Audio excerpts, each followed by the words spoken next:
ایک دفعہ ایک گھوڑا ایک گہرے گڑھے میں جا گرا اور زور زور سے آوازیں نکالنے لگا۔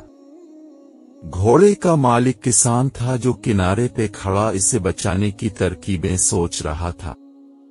جب اسے کوئی طریقہ نہیں سوجھا تو ہار مان کر دل کو تسلی دینے لگا کہ گھوڑا تو اب بوڑھا ہو چکا ہے، وہ اب میرے کام کا بھی نہیں رہا، چلو اسے یوں ہی چھوڑ دیتے، اور گڑھے کو بھی آخر کسی دن بند کرنا ہی پڑے گا، اس لیے اسے بچا کر بھی کوئی خاص فائدہ نہیں۔ یہ سوچ کر اس نے اپنے پڑوسیوں کی مدد لی اور گڑھا بند کرنا شروع کر دیا۔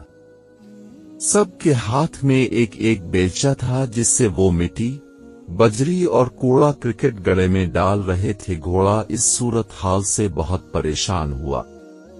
اس نے اور تیز آواز نکالنی شروع کر دی۔ کچھ ہی لمحے بعد گھوڑا بالکل خاموش سا ہو گیا۔ جب کسان نے جھانکا تو یہ دیکھ کر حیران رہ گیا کہ جب گھوڑے کے اوپر مٹی اور کچرا پھینکا جاتا ہے تب وہ اسے جھٹک کر اپنے جسم سے نیچے گرا دیتا ہے اور پھر گری ہوئی مٹی پر کھڑا ہو جاتا ہے۔ یہ سلسلہ کافی دیر تک چلتا رہا۔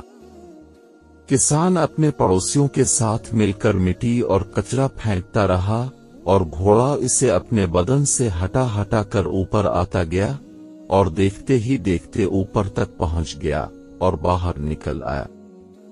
یہ منظر دیکھ کر کسان اور اس کے پڑوسی سکتے میں آ گئے۔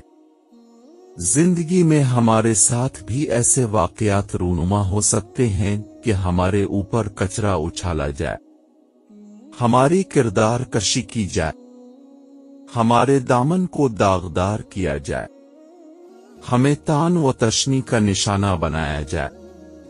لیکن گندگی کے اس گڑھے سے بچنے کا طریقہ یہ نہیں کہ ہم ان غلاظتوں کی تہ میں دفن ہو کر رہ جائیں، بلکہ ہمیں بھی ان بیکار کی چیزوں کا مقابلہ کرتے ہوئے اوپر کی طرف اور آگے کی سمت بڑھتے رہنا چاہیے۔